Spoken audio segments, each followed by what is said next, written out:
Hello, and thank you for watching another pre-class video lecture of the Human Personality course. Today we will be talking about how personality is linked with various life outcomes in which people can differ.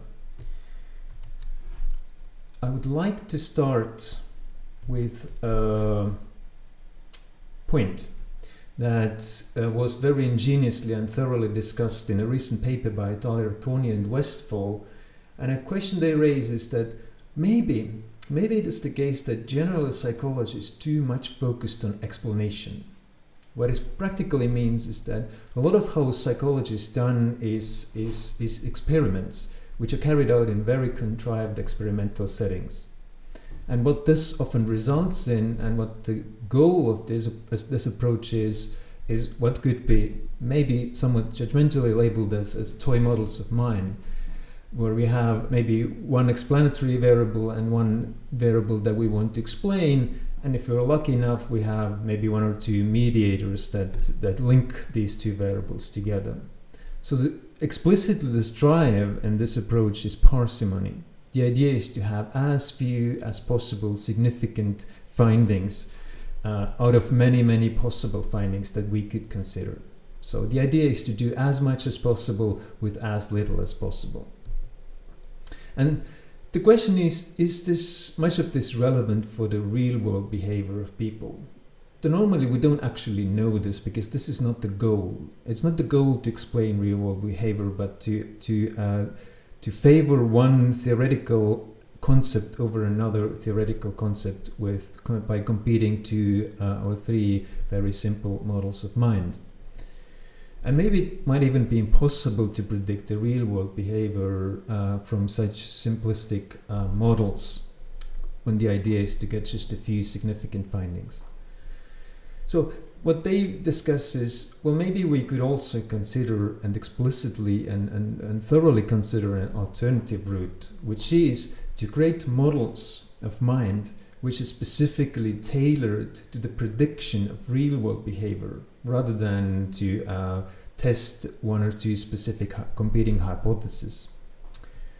And such models would possibly need to be based on numerous predictors, because in real world the things that we want to explain are often complicated and influenced by many mechanisms and other variables. The effect size in real world tend to be small, and such models, if we're going to be testing them, they would need to be based on measurements that have some real world relevance, rather than contrived measurements in very controlled settings.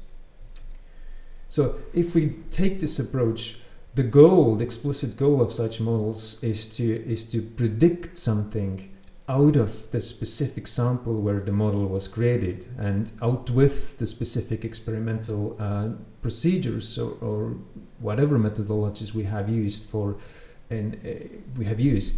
So it's out of sample prediction out with our initial procedure. And the issue is that this inherently contradicts the more typical approach, which aims to parsimoniously explain as much variance as possible in one specific sample. Okay, and this is because the models that we normally fit are overfit.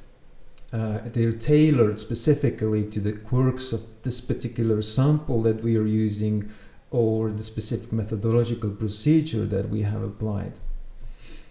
So in other words, models explaining data best in a particular sample and in one specific methodological setting are less likely to generalize beyond these specific settings. Okay, and what they then say is that it may actually well be that ultimately scientists will have to choose between these two strategies. They either try to develop complex models that can actually predict real world stuff, or they can focus on building simple models, parsimonious models, that are theoretically elegant but have very little relevance for real world behavior.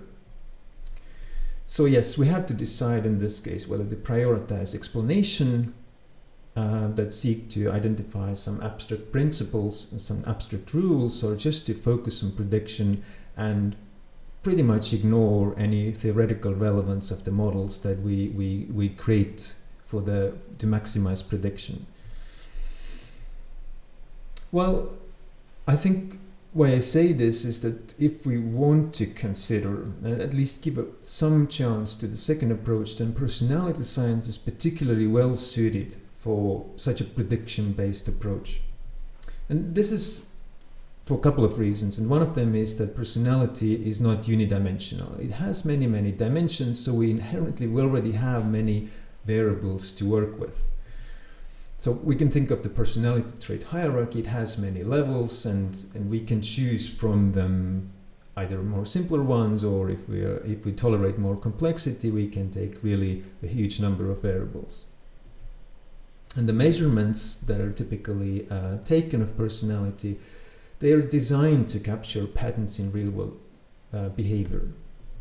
Remember, the ABCD patterns, which are traits, they basically summarize real-world behavior in real-life settings, all the psychological stuff that we have and that plays out in real world. So in personality science, what prediction means really practically is associations with real-world behavior, and what we will be mostly talking about, real-world life outcomes. Before the class, I'd like you to think about what might be some of the other reasons why personality scientists have been very keen to link personality traits with different life outcomes, beyond just prediction of these outcomes.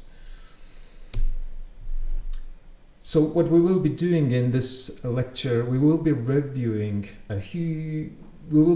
some of the huge amount of literature that there is linking personality traits with life outcomes.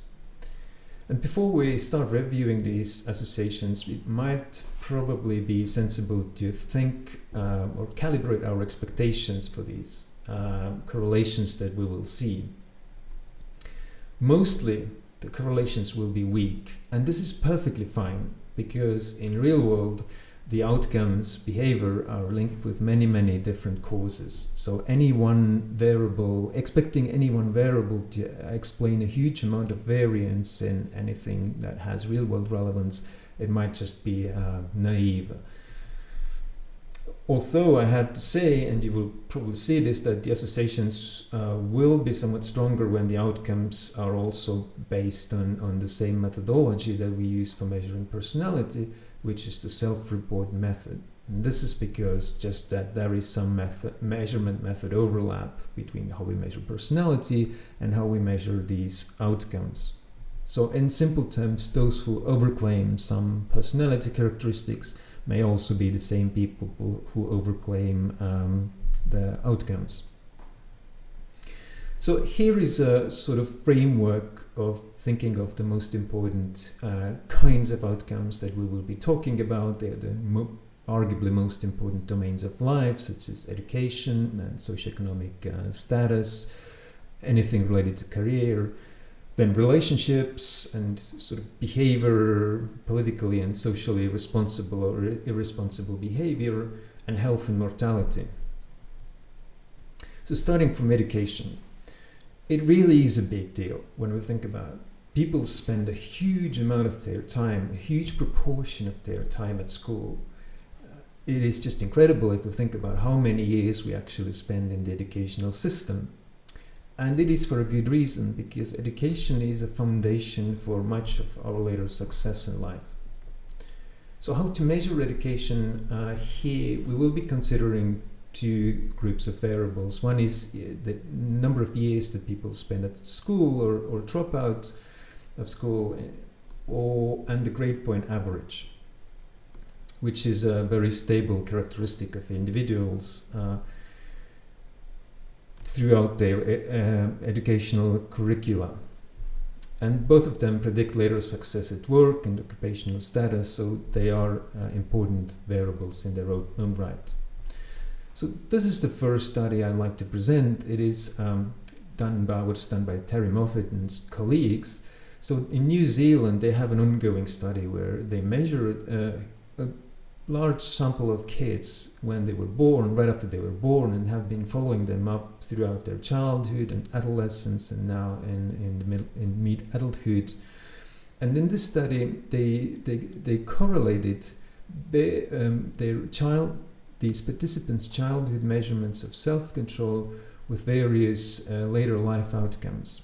And here, one of these outcomes is depicted. It's the probability of dropping out of school without getting formal educational qualifications. And we see a pretty staggering linear relationship here.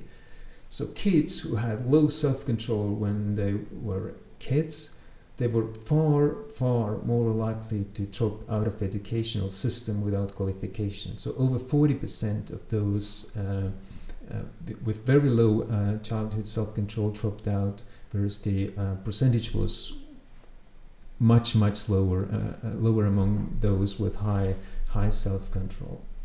Is a very clear and consistent pattern here. So another group of findings pertains to grade point average, and if we want a good overview of research that has been done in this area, then a good source is the meta-analysis, a big meta-analysis carried out by Arthur Porapat and published in 2011. So what he found there was that high grade point average was most consistently predicted by high conscientiousness in kids. And higher agreeableness and higher openness also mattered to some extent. And now to interpret these effect sizes, to calibrate our expectations, are they strong correlations, are they weak correlations? We might want to compare them to something which is already a very well established predictor of grade point average, and this is intelligence. Well, in many ways, we might even say that intelligence and grade point average are partly the same thing. And the correlation between intelligence and grade point average in this meta-analysis was 0.25. So the association of personality traits, the associations of personality traits are not that much weaker at all, especially when it comes to conscientiousness. But he also observed substantial variability between studies in the strength of these associations. So in other words, he set out to look moderators, and he did find them. And the most consistent one of them was the level of education at which the associations were studied. General pattern, except for conscientiousness, the general pattern was that the associations are stronger at earlier levels of education than in later levels of education. This also applies to intelligence, very consistency. And I would ask you to think about possible reasons for this. Why do you think that it is such that the associations of personality traits and intelligence with school success are stronger in younger kids than in older kids? For me personally, that's always been a very counterintuitive finding. Now, could these findings be of any use? Well, I think they could. One thing that they can tell us is they can help us to identify barriers to academic success. So which kind of characteristics prohibit kids for being successful at school? And we can use, if we know this, we can use this information to select the targets of intervention. So these characteristics that do not predict good school success could be targeted and tried to change. But this information can also give us some indication of which might be the barriers of any type of intervention that schools or educational systems might implement to improve kids' school performance.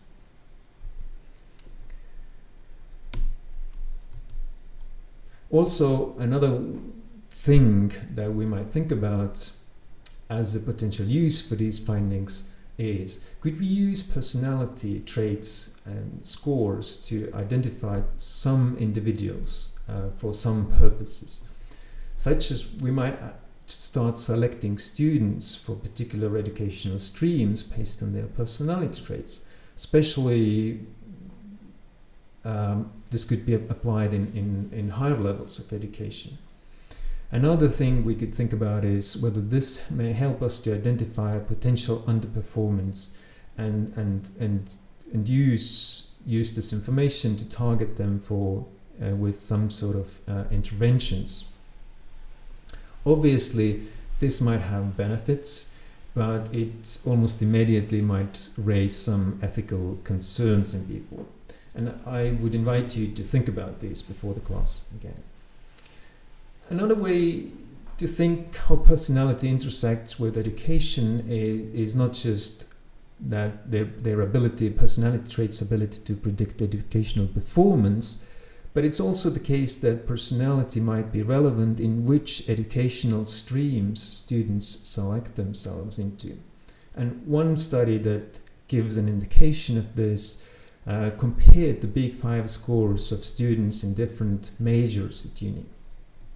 For example, the kinds of majors in which students scored the highest in neuroticism happened to be psychology and arts and humanities, whereas those highest in extroversion were more likely to be in economics or in law or politics or select medicine.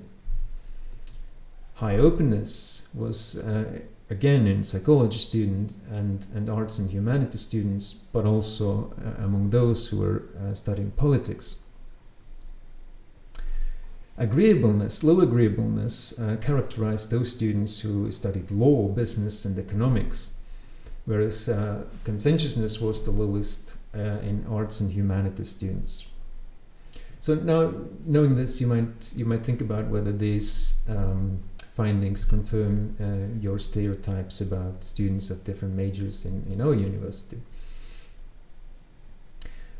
That was education. Now we're moving on to job success and linking different measures of job success to the Big Five personality traits. And again, I'm presenting some meta-analytic findings here. So if we think just performance at job, which is typically measured by supervisory ratings or by some objective performance criteria such as turnover, something of that sort, it tends to be correlated with high conscientiousness. The people having higher conscientiousness tend to perform better, as do people who have higher agreeableness and lower neuroticism on average. The other two Big Five traits also have some relevance for job success. Now, if we think about leadership, this has somewhat similar pattern with job performance in terms of links with the Big Five traits, such as low neuroticism and high conscientiousness seem to be related to emergence of leadership behavior, but also higher extroversion and openness seem to contribute to this characteristic of individuals in organizations. Whereas interestingly, high agreeableness is not necessarily as beneficial for leadership behavior as it is for general job performance. When you think about job satisfaction, it also is pretty pervasively a thing with linked with the Big Five personality traits, perhaps not so much with openness. But obviously, when we think about jobs, they're not all the same. There are a variety of different jobs, and it is very plausible that different jobs require different kinds of characteristics from people. So it might be too simplistic to think that it is for regardless of the job we are talking about, it needs to be people who do well in this job need to have low neuroticism and high conscientiousness, for example. Jobs differ. And the trait performance associations may therefore be moderated by job characteristics. And I ask you to think before the class about some ways in which job characteristics might moderate trait performance associations. So just for one example, can you think of the job characteristics that might make extroversion or conscientiousness or openness more relevant as to whether people perform well or not so well in this job? Socioeconomic success in the Big Five was an iconic study of this question. On this question was done by Timothy George already almost 20 years ago. So he had access to a group of people who were measured in their big five traits already when they were children and also when they were adults, and then he correlated their big five trait scores with income as one thing in adulthood. And they found that, again, people high in conscientiousness and low in neuroticism were earning more money, whereas high extroversion also contributed to income. And they also measured occupational status of people, which is basically the ranking or prestige of the job that people were doing. Lawyers have a very high occupational status, whereas university professors may have a little bit lower academic status. And again, the same pattern emerges there in the sense that low neuroticism and high conscientiousness are linked with doing better. But high openness also seems to be linked with good occupational status. So as one measure of socioeconomic performance, often researchers use neighborhood quality, and this also is correlated with the big five personality traits, and in roughly the same manner as you have seen before, in the sense that high conscientiousness seems to be linked with higher neighborhood quality and low neuroticism as well. And the other big five traits matter to some extent as well. But it's not, I really like this study that showed that it's not just people's own personality traits that might have some relevance for their job success, but it might also be the personality traits of their partners. And in particular, it is the partner's conscientiousness that might matter. For example, for job satisfaction, if you have a partner who has a higher score in openness, you might be slightly more likely to be satisfied with your job. And you might actually have a slightly higher income. Of course, these associations are small, but they're all the same. And again, it might be worthwhile to remember that in real world, things such as job satisfaction or income or occupational prestige, they're influenced by many, many things. So it would probably be naive to expect partners' personality traits to explain more than a small fraction of variance. It would just be naive, probably. With promotion probability, partners' traits were not related to that extent. Well, actually, the effect sizes, as you see, are the same, but it's just that the sample is smaller and therefore the associations were not significant. And consistently with this, that partners' traits are relevant for job success, personality traits are also linked with relationship quality. And here are results of a meta-analysis, and they show that people with high neuroticism and low conscientiousness and agreeableness in particular are more likely to be unsatisfied with their relationships. Openness does not seem to be a correlate of how satisfied we generally are with our partners. Personality traits also actually predict the likelihood of divorce, which is a very objective life outcome and very consequential and major life outcome. And I'd like you to think about this and do some research before the class, which personality traits in particular and in which direction are linked with the probability of having a divorce.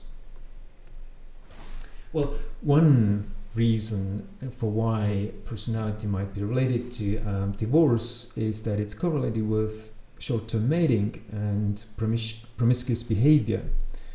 And there specifically high extroversion, low agreeableness and low conscientiousness seem to be relevant. Another thing which we might think in the context of relationships is fertility, which is the fact of having kids. And there is a meta-analysis or study that correlates fertility with the big five traits. It is evolutionarily a very important life outcome, because if we don't have kids, then the likelihood of our genes being passed on is non-existent. So how the relationships are Oh, I should say that in this slide, the numbers do not represent correlations as they have so far. These effect sizes are represented in odds ratios, in which case one is the number one indicates that there is no association at all, whereas a number below 1 means a negative association and the number above 1 means a positive association. So what we see here is that people low in neuroticism and low in openness, both men and women, are more likely to have kids, whereas people high in extroversion people low in neuroticism and low openness are more likely to have kids, whereas people high in extroversion are more likely to have kids, as is the case for women, specifically for agreeableness. More agreeable women are more likely to have kids, and less conscientious women are more likely to have kids. So personality traits seem to be relevant, at least to some extent, to the probability of people having kids and their genes being passed on to the next generation. What could explain this? These specific associations that you see here. Again, this is something I invite you to think about before the class. Another interesting outcome which we might think about and link to the big 5 personality traits is political orientation. And in this case, the political orientation is operationalized as conservatism. So conservative people seem to be, on average, less open and more conscientious, whereas the other big 5 traits do not have such relevance for political conservatism. And this meta-analysis that is presented here, they found one more interesting thing, that this association between openness and conservatism was particularly strong among people or in samples where people experienced greater threat, which was operationalized as there being more murders and unemployment in the community where the samples were drawn from. So in the more threatening the circumstances, the more it might be the case that less open people drift towards conservatism. Another thing which is actually a very important life outcome, especially now when that gets a lot of attention, is what we could collectively refer to as environmentalism. And specifically, what I mean by this is behavior that is environment friendly and environment aware, as well as the attitudes linked to such behavior. And here are the results of a recent meta-analysis which isn't published yet. This meta-analysis linked the big 6 actually personality traits to both pro-environmental behavior and pro-environmental attitudes. So the big 6 is the hexagon model, where the agreeableness domain of the big 5 is split into normal agreeableness and into another subdimension of it, honesty and humility. The label is very self-explanatory there. People high in honesty and humility are more honest and more humble. And the associations are such that the most consistent predictor of pro-environmental behavior is exactly this honesty-humility dimension. But also, not just that, people high in openness are more likely to behave in pro-environmental ways, which we could explain such that if people feel concerns about environment and try to adjust their behavior to deal with these concerns, they are the kinds of people who care more and are more open about the potential damages that their behavior might have on the environment.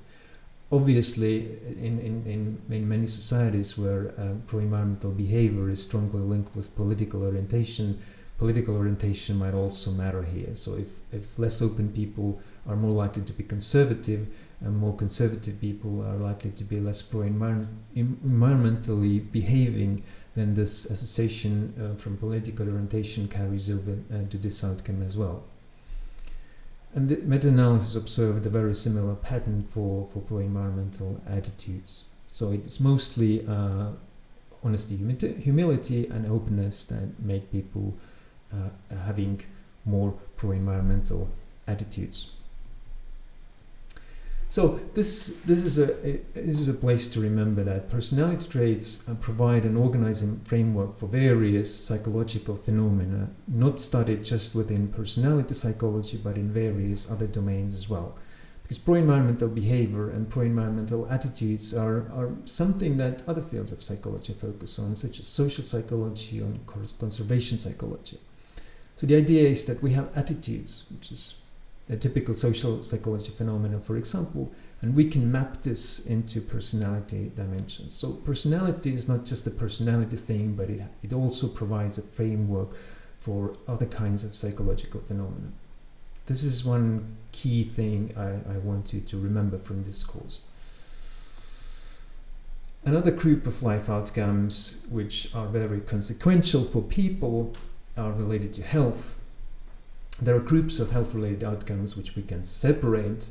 One of them is obviously mortality. This is the ultimate health outcome. There is, if people are dead, there is nothing else anymore. Morbidity, which refers to various health conditions and diseases, is another group of health outcomes we will be talking about. And then there are biomarkers of health risk, which are not conditions themselves necessarily, but sort of risk markers for conditions that could probably happen down the line, such as high inflammation or obesity or metabolic syndrome.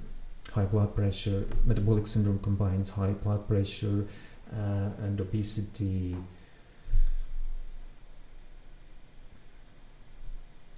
So, longevity, the probability of being still alive after a while. Here are results of a recent meta-analysis, a large meta-analysis that's linked longevity to the big 5 personality traits. Again, the associations are presented using odds ratios here. So bear this in mind when you interpret the numbers. What these numbers show is that people higher in neuroticism are more likely to be dead at the follow-up. This is how the associations go here, and people lower in conscientiousness and lower in agreeableness and lower in extroversion are more likely to not be alive anymore at the follow-up of the study. So what is being predicted here is mortality.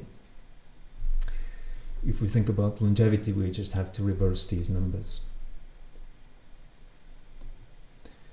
And all the big 5 traits are related to a variety of health conditions, but most consistent of these in this pattern of association is conscientiousness.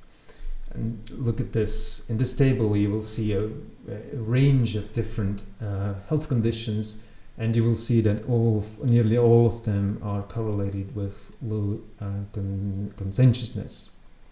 Pretty much all of them. Again, the effect size is individually not huge, but the pattern is very consistent, conscientious pattern.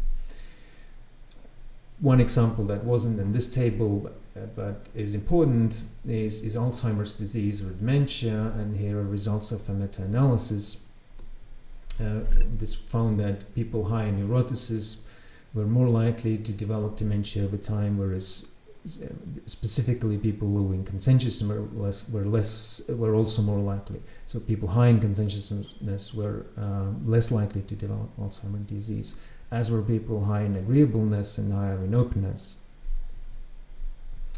Again, to calibrate the strength of these associations, the authors of this study compared these effect sizes to the more established traditional risk factors of dementia, just to get a sense of where these numbers stand for in terms of their practical implications. And indeed, these associations are completely comparable to those of established risk factors such as having low education or diabetes or smoking, various others. Again, before I talked about the correlation between partners' conscientiousness and one's socioeconomic or career success, we also see a similar pattern in health, such that having a highly conscientious partner might have some beneficial effects for one's health. The study specifically studied this in older age and found that people with partners higher in conscientiousness were more likely to have better self-rated health, but also have fewer limitations in their everyday functioning, in their everyday activities. So here will be a group of findings showing the associations of the big 5 personality traits with various risk factors or disease markers, such as high body mass index or metabolic syndrome or having diabetes or interleukin 6, which is a marker of inflammation measured in blood, or VO2, which is a measure of aerobic capacity, and walking speed. And what you see in this table is a pattern where the undesirable outcomes in the first 4 columns are linked with low conscientiousness and generally higher neuroticism, with the good outcomes, such as having higher aerobic capacity or higher walking speed, they tend to have the reverse associations. So most consistently we see the relevance of conscientiousness and neuroticism here. And it's not just here. If you remember the associations that I have presented so far, there seems to be pretty much similar pattern there. These 2 traits in specifically are most relevant for health. So what can explain these findings? The correlations between personality traits and various health conditions. One explanation or explanatory mechanism is socioeconomic status. So it might be the case that people who have particular personality characteristics such as low neuroticism and high conscientiousness, they do better in school, they do better in their careers and so on, and this provides people with better opportunities to take care of their health, which feeds into better health outcomes. Another explanation might be related to health-related behaviors. These 2 obviously are not completely independent of one another. But health-related behaviors is indeed a very plausible mechanism there. And this is backed up by a range of empirical findings. For example, we see that people low in conscientiousness and high in neuroticism and also low in agreeableness are more likely to smoke and use larger quantities of alcohol. And obviously these behaviors are not particularly good for health. Likewise, we can see that personality has relevance for dietary habits. In this study, we created a variable which we called health-aware diet based on a food frequency questionnaire, and we saw that people who were more health-aware in their diet tended to be more conscientious, more extroverted, open, but also less neurotic. Another thing that might contribute to various health conditions is unprotected sex, and this has also consistent associations with the big 5 personality traits, in particular with high neuroticism and low agreeableness and conscientiousness. And exercising and inactivity, which obviously are linked with a range of health conditions such as diabetes, obesity, and a range of others really, are correlated with the big 5. Specifically, again, we see the relevance of conscientiousness. More conscientious people tend to exercise more and be less likely to have an inactive lifestyle, whereas the opposite is true for neuroticism. Now, extroversion is a trait that is also one of the consistent predictors of exercising, which could possibly be explained by the fact that often exercising is a social activity and extroversion is a trait which is related to social behavior. So high extroversion might get people into doing sports by virtue of engaging people in social activities.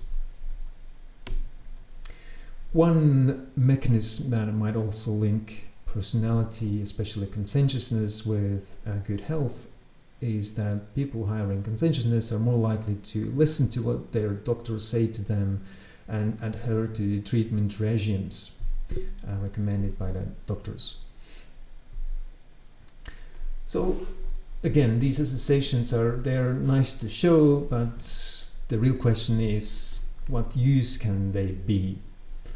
Well, One use we can think for them is that they might help us to understand health better. So what are the reasons why some people end up having better health and other people not so much?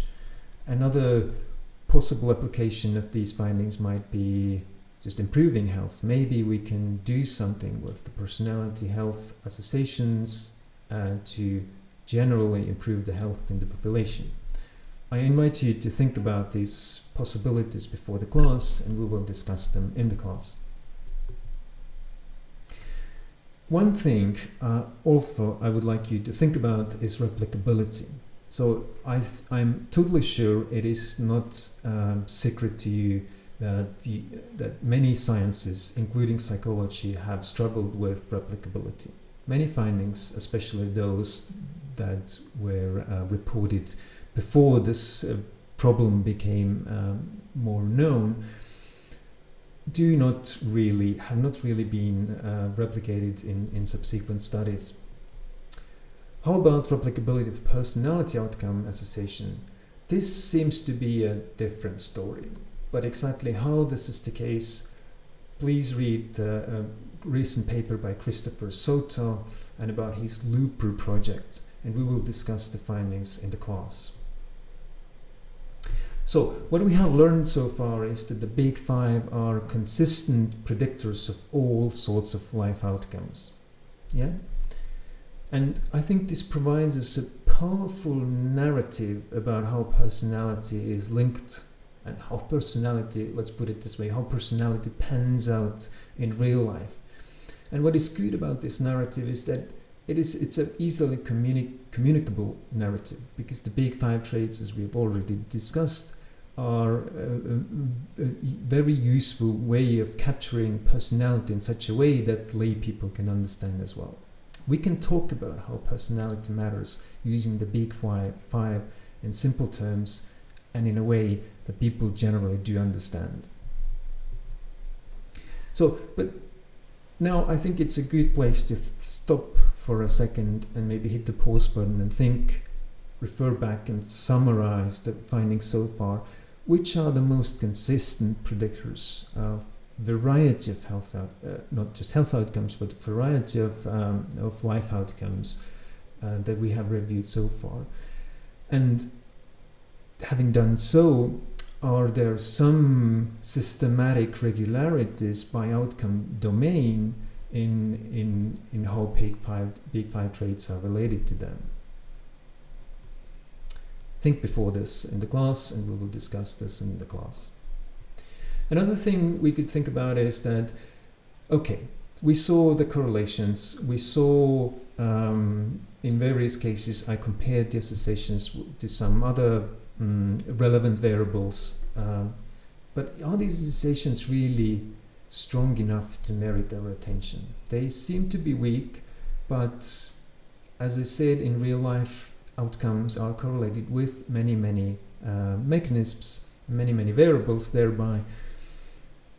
Is there anything we can do with such small effort sizes? Maybe they're too small to do anything really practically applicable with them. One way to think about this is this. Individually, the associations are weak, but collectively, they are much stronger. Here is an example. Just before I presented the meta-analysis which linked the hexaco personality traits and the big five within the hexaco, because the big five is part of the hexaco, with pro-environmental behavior. So what this study also did is it took the meta-analytic correlations between the big five traits and pro-environmental behavior and used these correlations to predict people's pro-environmental behavior in an independent sample. So this was an outsample prediction. How this technically goes is that we have a group of people in which we have measured their big five personality traits. So we standardize these scores and we multiply each of the big five personality traits by this trait's a meta-analytic association with pro-environmental behavior, and then we sum the products together. So this gives us a predicted pro-environmental behavior value. And now, if we have this predicted pro-environmental behavior value for people in this independent sample, we can correlate this with their actual pro-environmental behavior, assuming that this has been measured. And this is what this study did. And they found that the correlations between the predicted and actual pro-environmental behavior value were ranged between 0.28 and 0.38. So this is already a pretty sizable correlation, range of correlations. So collectively, the personality traits are much more predictive of pro-environmental behavior than any one of them individually. This just is consistent with the idea that in many of the outcomes are in fact linked with multiple mechanisms and thereby multiple variables. But another question we might ask, okay, personality is correlated with life outcomes. There is no question about that. But are the big five necessarily the best predictors among personality traits of these life outcomes? Well, we might question this for a couple of reasons. One of them is that at one level, the findings are even more parsimonious than the big five itself. For example, we will see that generally the good life outcomes tend to go together. People who have better education, then they tend to be more successful in their jobs. They tend to make more money. They tend to have better health and age better. This is a well-established pattern. And generally, these good outcomes also tend to go with good personality traits, such as low neuroticism and high agreeableness and high conscientiousness. This resembles what is often called Matthew effect in sociology and economics, which refers to a saying from Bible. And the essence of this was that rich get richer and poor stay poor. So the good things go together and accumulate, and the bad things also go together and accumulate. So this pattern is visible for personality traits as well, also not for all the time and for all personality traits. So just to visualize that, we might think back about the personality trait hierarchy that we have previously reviewed and see this level of stability, plasticity level of this hierarchy. If we think about this, then we will see that the good life outcomes generally are linked with the stability trait, which summarizes neuroticism, agreeableness, and conscientiousness. Whereas we will also see that these sorts of outcomes that require exploration or boldness or inquisitiveness, they tend to be also or entirely exclusively linked with traits such as extroversion and openness, and summarized in the plasticity sort of super trait, if you will. So here is a specific example of how neuroticism, agreeableness, and conscientiousness, which can be aggregated into stability trait, how they are linked with various different outcomes, which are at face value are very different, but what they share is this sort of positivity or negativity. So not smoking is a good outcome, having good relationships is a good outcome, and job performance is a good outcome. They're completely different in their specific content. They only share this sort of negativity or positivity aspect, and they are linked with the similar big five profiles. And on the other side, if we think about the personality trait hierarchy, it also extends below the big five. And if we start looking at the associations at the level of below the big five, we often see that the associations of personality with outcomes are more, there is a lot of specificity there.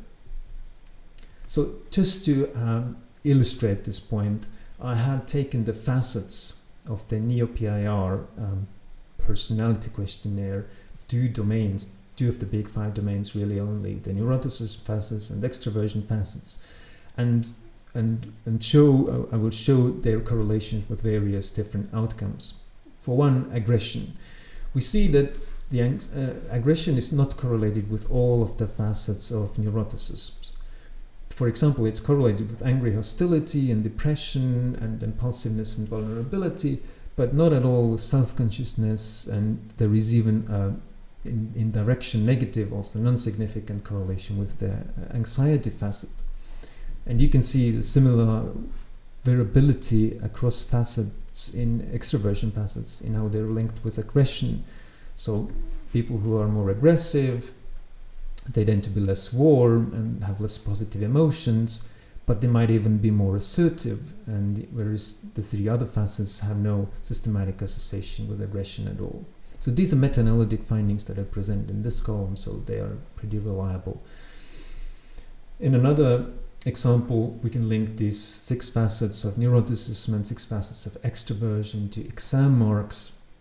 Again, we see similar variability there. So higher exam marks are related to some facets of neuroticism and some facets of extroversion, but not the others. And you will see that here, for neuroticism, there is even one association which is in different direction.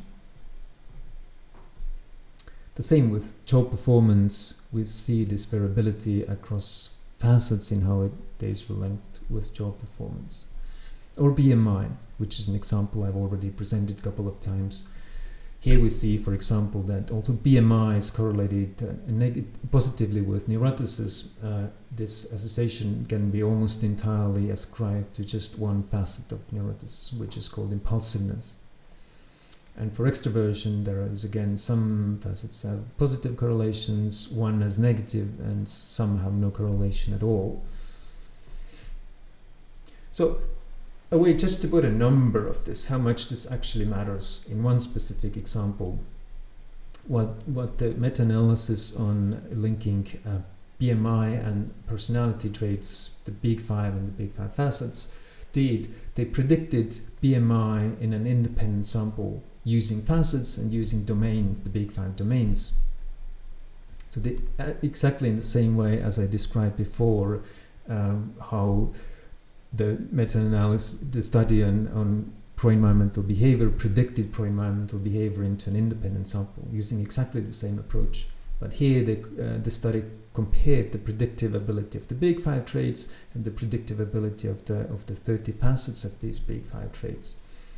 And they found that the facet-based predictions were more than 4 times more accurate than predictions based in the domain.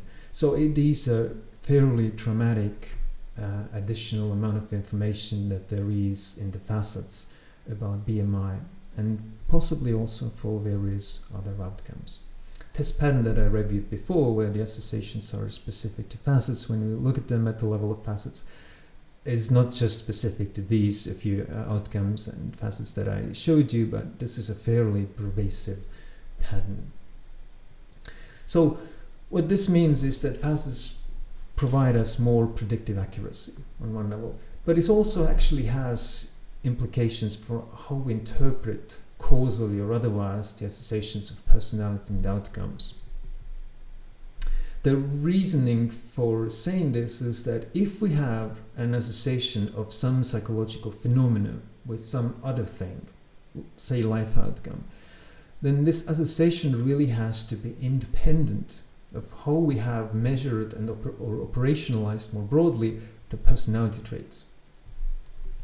So, in other words, if the big 5, for example, neuroticism is causally linked with body mass index, then this association should not depend on which facets of neuroticism we use for measuring this link. But if we see this pattern, as we saw before, that the association between neuroticism and BMI is specific to 1 or 2 facets, then what happens if we operationalize neuroticism with one selection of the facets, we get one association. But if we operationalize the trait with another set of facets, then we get another association. And in this case, it is impossible to say that it is neuroticism itself that is interpretable in relation to BMI, but it is just how it happened to be measured in this particular operationalization. In one selection of facets, the association might be one. In another selection of facets, the association might be different. And this is actually a much broader lesson, and it probably is a good place to remember that whenever we do psychological research, we should have the associations that we observe should not depend on the stimuli or methodological choices that we have made. If you do experiments, then the results should not depend on which stimuli you have used.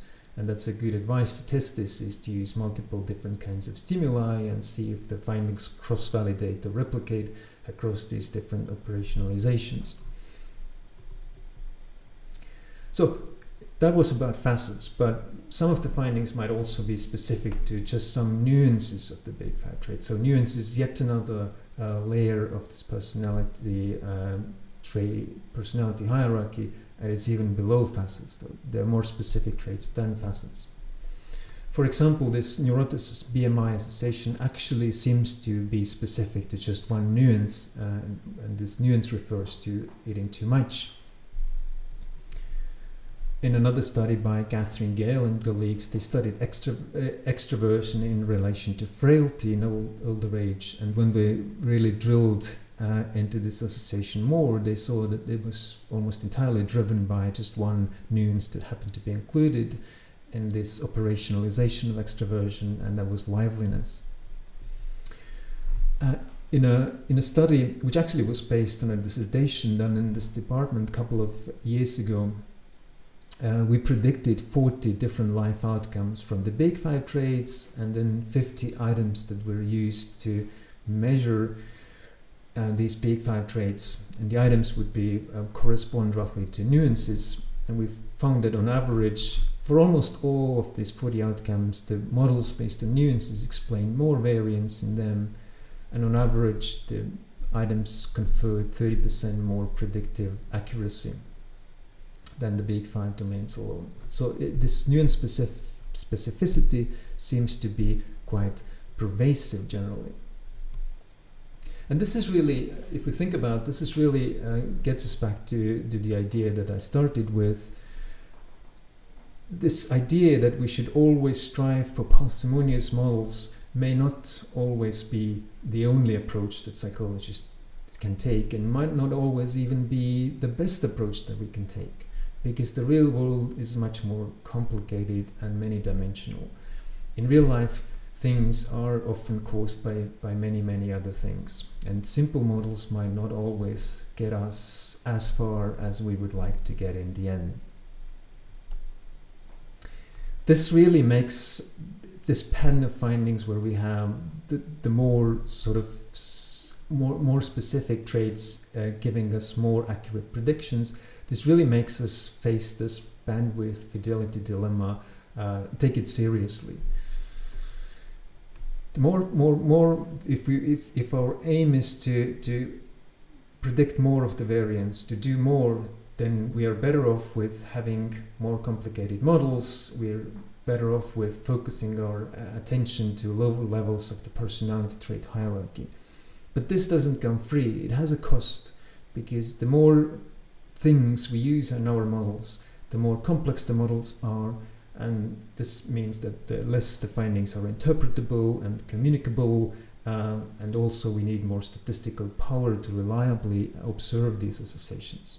Because there is a rule, the more complicated models, the more data they need to be stable. So I ask you to think about this question. Do you think that this pattern of findings, that more specificity gives you a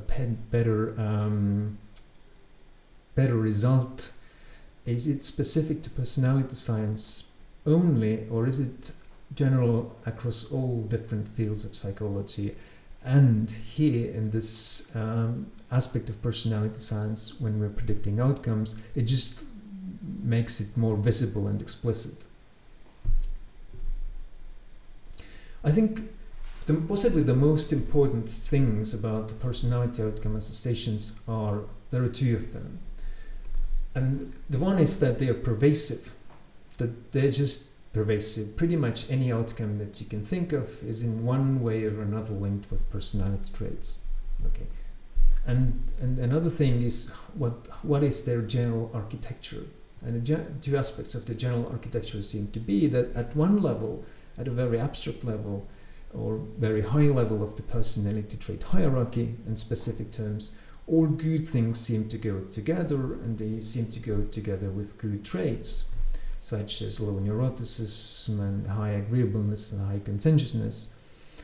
But also when we look at below the big five and at more specific traits, we see a lot of specificity. So we have both how personality is linked with life outcomes is, in one level, very sort of parsimonious. There is a one very parsimonious pattern, but also on top of this very parsimonious pattern, we have a lot of nuances that are doing different things. So we can have both at the same time, and we can study both at the same time, and we really should study both at the same time. But just that there is a cost of looking things at a more specific level. And I think actually that which particular traits go with which particular life outcomes may even be somewhat less important than understanding these general principles of how personality is linked with life outcomes. That the associations are pervasive and there is a certain general pattern to them. And these pervasive associations actually have and lead us to an inescapable conclusion, which is that people are correlated with their experiences. This is because the life experiences that people's everyday life experiences are pervasively tainted by their life outcomes. And if these life outcomes are linked to personality, then obviously all their everyday experiences are as well. A good example might be educational trajectory. So if people go to university and this leads them to an entirely different trajectory in life than if they don't go to university after earlier levels of education and take a vocational route and get a job immediately. They have in so many ways they have so many different typical everyday experiences. And now if personality is somehow relevant to whether people go to university or they do not go to university, then this personality is shaping people's everyday experiences throughout their life spans pretty much. But of course, this assumes that personality is causally linked to the life outcomes. This is not always and inevitably the case. Of course, it's a very plausible interpretation that in many cases we have such scenario. If we see a correlation between personality traits and some life outcomes, it is indeed the personality that is contributing to the outcome. But we should keep our mind also open to another interpretation, that the causality might run in reverse, that the outcome itself is linked with personality. So, for example, we might think that neuroticism contributes, or some facets or nuances of neuroticism in particular contribute to a high body mass index, but it could also be the other way around, such that high body mass index influences personality. Or obviously it could be a third scenario altogether, where correlation does not mean any direct causal association at all, but just both personality variables and the outcome variables are caused by something that they share, and the correlation between them is completely spurious or confounded. So I ask you before the class to think about some possible most general confounders that there might be that could confound the associations of personality trait with various life outcomes. So the summary of today's lecture is this. Generally, psychology is not too focused on predicting real-world outcomes. Much of psychology is about building theories and as simple as possible, or as parsimonious as possible, theoretical models. But personality science takes prediction of outcomes pretty seriously. And the result of this taking seriously is a huge amount of literature that shows pervasive links between personality traits and life outcomes in various life domains. Pretty much anything you can think of that is important in some way is correlated in some way with personality traits. So far, most of the research has been done at the level of the big five. And the Big Five really indeed provides a good framework for describing these associations in a fairly parsimonious way and also in a fairly easy to understand, communicate way. And there is a certain pattern to these associations, and it is that good outcomes tend to go with higher agreeableness and conscientiousness and lower neuroticism, but is also substantial sort of specificity on top of this general pattern. And one of the most important conclusions that we can draw from this pattern, the pervasive association pattern, is that people's experiences are correlated with what is inside them, the person's side, whatever this thing that people carry with them, regardless of which situation they go to. This seems to influence how people experience their lives, because experiences are linked with people's life outcomes. Of course, this assumes that personality is causal to these life outcomes, which often is a pretty sensible assumption to make, but we always have to keep our minds open to other possibilities as well. This is good. This is it for today. Thank you for watching.